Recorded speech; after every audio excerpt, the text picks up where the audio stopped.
Still Waters, Deep Thoughts. Written by Lawson and narrated by Alex C. Stewart. My radar started going nuts only a couple minutes ago. I finally found the lively shipwreck Davis always said was best for catching bass. I put hand over hand as fast as I can to spin that stubborn old wheel to the left and reach down to cut the engine at the same time. When it finally begins to slow down, I exit the helm out into that blistering noon sun and hoist the anchor over the side. I remember when I was younger, it was much easier to chuck that hunk of metal, not to mention I used to have more help. I grit my teeth and grunt this one last time, dragging that anchor just enough to make it into the water, but not enough to avoid scratching the faded red paint job off the railing. It makes a loud plop when it hits the water, then disappears faster than a group of guppies you just threw a loose net over. I can hear the distant cawing of gulls and the soft rustling of disturbed waves against the side of Old Hustler. But other than that, there's not much sound at all out here. A triangular white streak of water is beginning to dissipate behind the stern. I whip my pack of Marlboros out, damp from the spitting waters. I finger the pack and feel each cigarette until I decide on the driest one and slip it between my scruffy, sun-kissed lips. It's easy to light it today, easier than normal. The wind is hardly whispering by me, and once the boat stops rocking, the dark waters will grow calm. Maybe the calmest I've seen them in years. I breathe in deep, hold it, and huff out a puff of ashy smoke through my nose. While I puff on that little thing, for the first time I catch myself thinking about something I've never thought about before. It's quiet now, out on the water. Quietest it's ever been. And even though I'm just getting settled, for the first time I don't know if I can spend another 2 weeks of my life out on the water. I let out another puff of smoke, but this time hum while it leaves my lips and rolls over the port. My name is Quentin Kennedy. Folks call me Kent, and I've been fishing out here in this dinky vessel as long as I can remember. The Old Hustler ain't called old for no reason. In fact, this boat's older than me. I was practically pushed out of the womb on this thing, and for all my life I never wanted it any other way. That is, until today. Back then, the boat was run by a fella named Captain Big Hank. Whenever I picture him now, I imagine a chap with the sturdiest legs you'd ever seen, stretching 6 foot into the air on their own. Then, just above that was an old ragged red button-up shirt, missing its bottom 2 buttons, showing a curly hairy snake running up the middle of that plump gut. And then there were Captain Hank's arms, stronger than an ape's. Once told me he reeled in an orca and dragged it all the way back home behind Old Hustler. Now that I'm recalling the story, I'm not sure how true it is. But if anyone could do it was Captain Hank. And something tells me he wasn't 8 feet taller than the tallest man alive. But I couldn't be sure, since he didn't get the big in front of his name from me. But one thing's for sure. Big Hank was the best captain I'd ever seen. He used to throw more extravagant parties up on deck than that Gatsby fellow, with more sparkling lights and glittering chandeliers than the Titanic. When we came back from a successful fishing trip, he'd rally the crew and go into town to try and see how many ladies they could invite on board. None of the other guys knew how Hank would always win that contest, but when he was older and thinking about retiring, he finally told me the secret. Big Hank would tell the ladies he's got a private yacht parked out in the marina with more champagne than the King of France. I laughed for days after he told me that. It finally explained why they all looked so disappointed when Hank pointed out Old Hustler and confirmed that was his yacht. I can't remember a single one of them turning around though. They'd started the night out on a lie, but stayed for Big Hank's charm. I bet the cache of booze didn't hurt. I cut off a piece of bait out of the bucket. It squirms and fights me hard, so I hit it with the mallet. It sways, then quickly falls limp on the ground with a heavy thud. I throw the mallet to the side and it lands in a coiled rope. It's easier to hook when the bait's limp. Pearson always told me to be bountiful with my baiting portions. Use as much of it as you need. The bigger the bait, the bigger the catch, he'd say. And I'd tend to agree with him. Those big fish have quite the appetite. Sometimes I'd even use smaller bait to catch bigger bait and attract the motherlode catch, but the results of that strategy didn't always work out quite so well in my favour. You lose the bigger bait one too many times and you finish the trip shit out of luck and shit out of fish. Davis didn't ever agree so much with Pearson though. Sometimes I wondered if they purposefully took the opposite opinion of the other just in spite. If Davis asked, "How high?" Pearson would ask, "How low?" While Pearson said use as much bait as you need, Davis always told me to use only what you need. When you're done, throw back what you don't need, dead or alive, he'd say. There's a natural order to this world. You and I are just passing on through. We'd best respect that order if we want to be around much longer. Whether it's the end of a long, tired chase or the end of your line, these fish gotta eat. And if they don't eat enough, they'll move on to somewhere else. And if they move on to somewhere else, we won't get so lucky anymore in these parts. Davis always made sense and had more thoughtful explanations, but Pearson was always more convincing. Sure, it was best to conserve and respect the natural order and all that, but what if I want to use the bigger bait? After all, the more the merrier. The bigger the bait, the bigger the catch. I trudge out on deck, dragging my boot heels, trying to mimic what movements I could remember from Captain Hank's stoic sea legs. When I reach the port of Old Hustler again, I grab a rusty railing and let out a smoky, relieved sigh. I've never had that same gravity in me Big Hank had. No matter how hard I'd fight it, the sea would always eventually get the best of my shaky knees.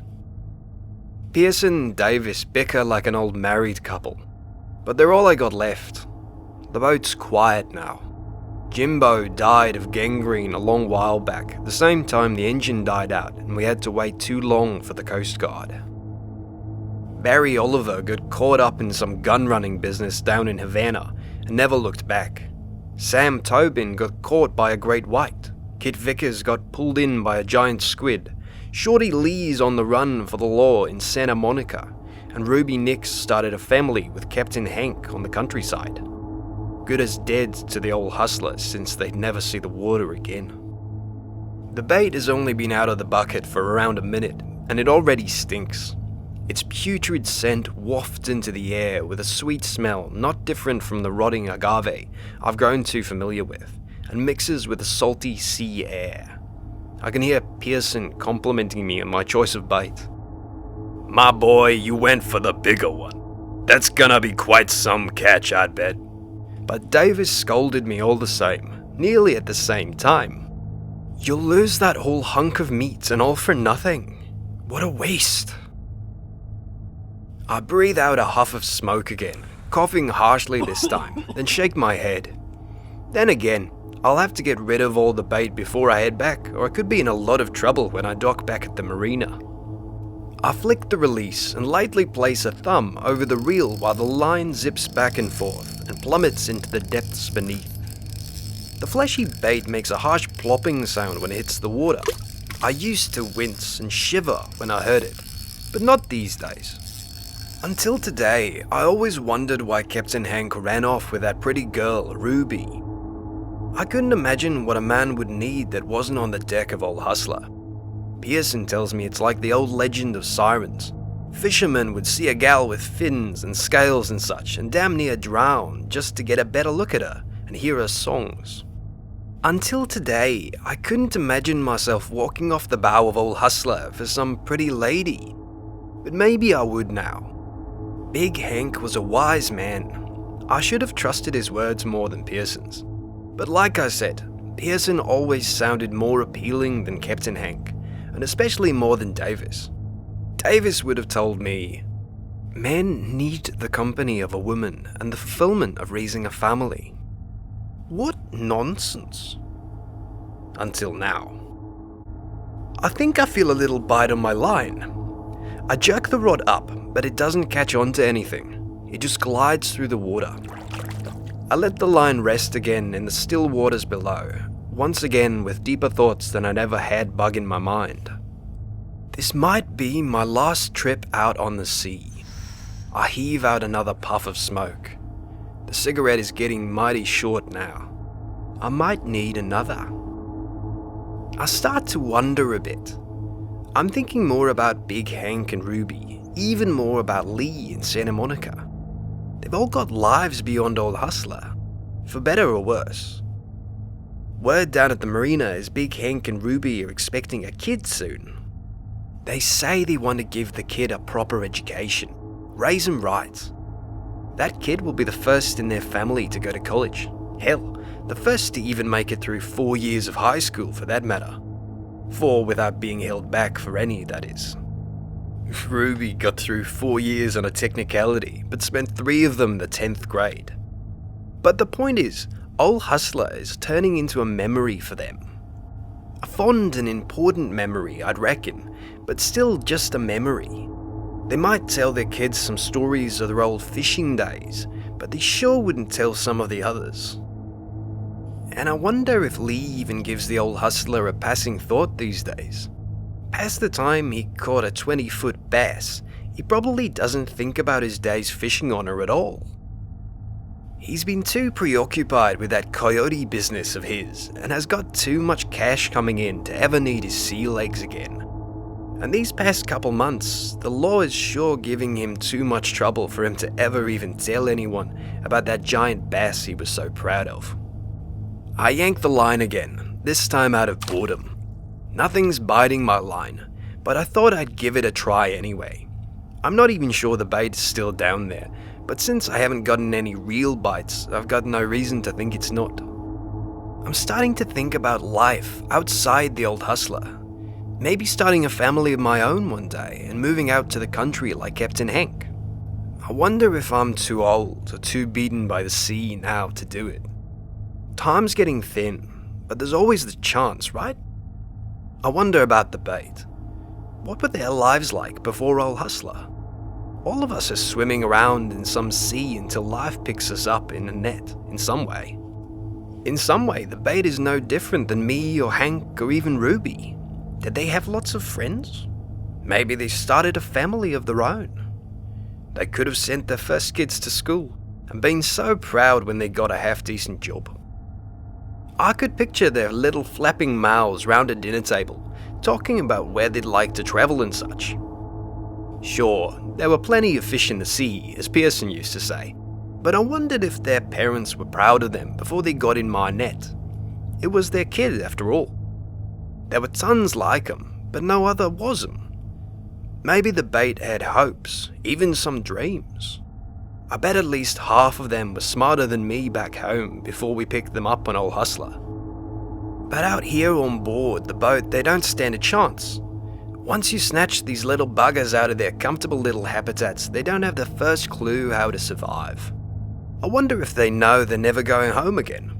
Those hopes and those dreams are over for them. They'll never see that white picket fenced family of theirs or anything like home ever again. I snap out of the trance I'm entered from getting just a little too mesmerized by the glimmering sunlight off the quiet waters.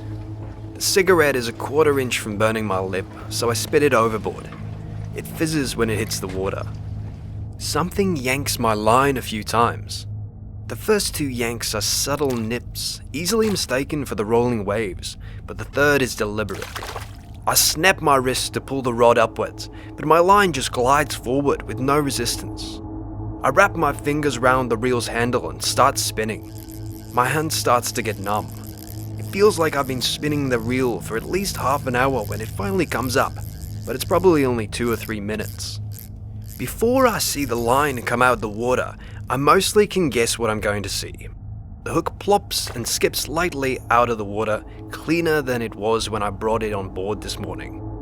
Just as I suspected. I just gave some lucky sea creature a free meal.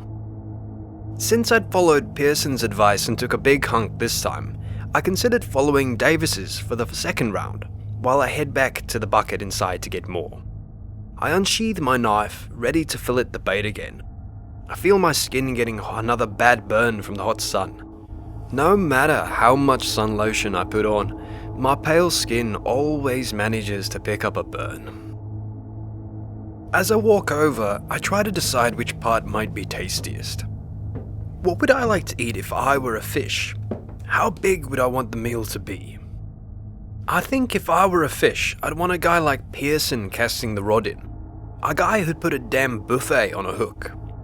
But Pearson can't exactly go fishing given his ethereal state, so it's up to me. But I'd started off by following Pearson's advice and I didn't catch nothing. Maybe if the bait's smaller, it's more likely the fish can't avoid getting hooked when they start nibbling. The bigger bait leaves some room for those stupid little things to get off free. I get back to the cabin and eye the bait. On my way back to the cabin, I was sure I was going to use the same bait I did before. Just scrape off another small piece. But that one is getting a little too pale for my liking. Even the fish are going to start catching on that they're not eating a live meal. Also, that specific bait is whining now, letting out a low, constant moan. I don't know if it'll ever stop.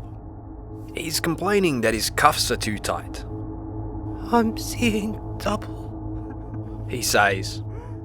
I'm only barely able to understand his words. His guppy lips are opening and closing, pathetically gasping for air like it wasn't made for his gills. I take my filleting knife and close one eye, trying to concentrate enough to perfectly line it up at the peak of his eye socket like a surgeon. He's not making it easy, squirming and flopping all about. I would hit the bait again with my mallet, but I forgot where I left it. I'm getting frustrated. I throw him against the wall to try and subdue the flopping, but it doesn't do enough. It suddenly occurs to me that he's got another good eye, and I've got 3 more live ones in the cabin that need hooking.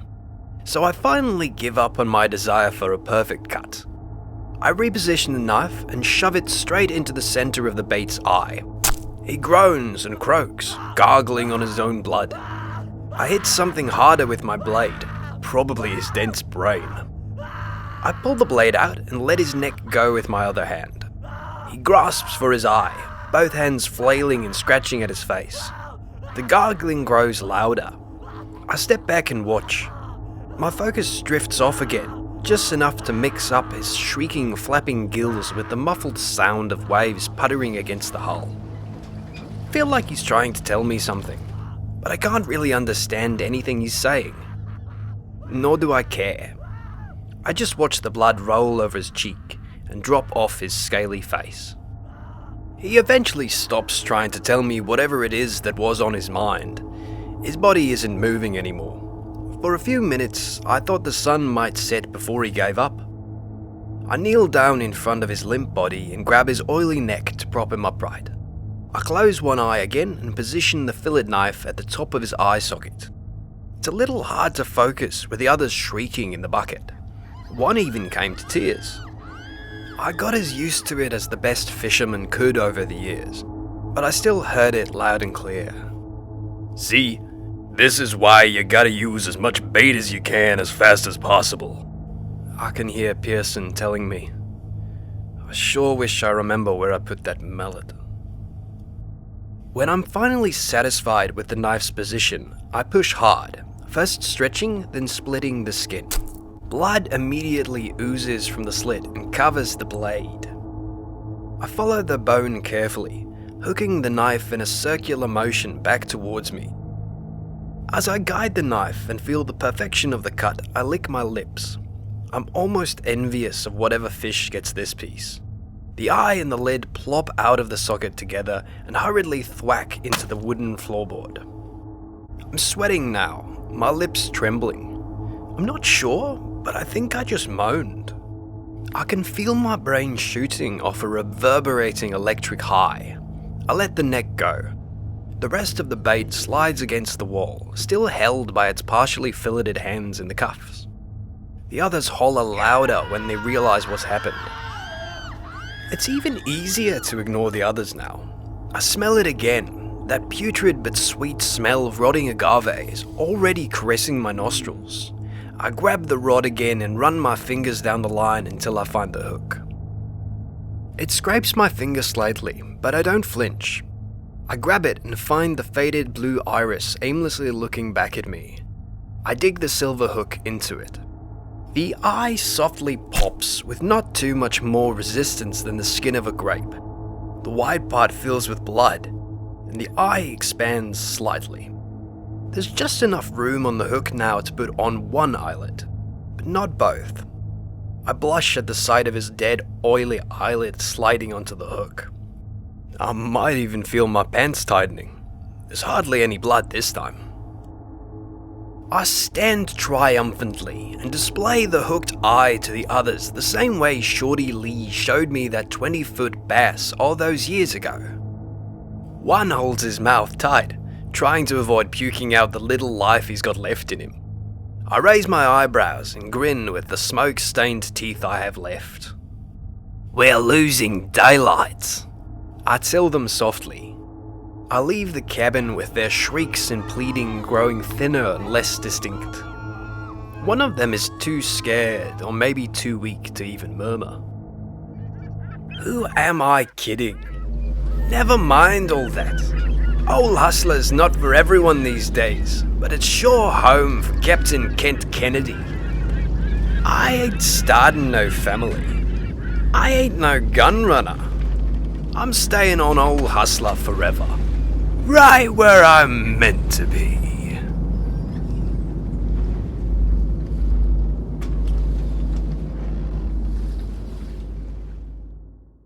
Please don't hesitate to subscribe to hear more stories as we record them. Or to read the stories yourself, go to lawsonray.com. There you'll find a plethora of stories to chill you and raise the hairs on the back of your neck. Or, for more about the narrator, go to acstuartzero.wixsite.com/voiceover. And thank you for listening. Don't be afraid of the dark, just what lurks within.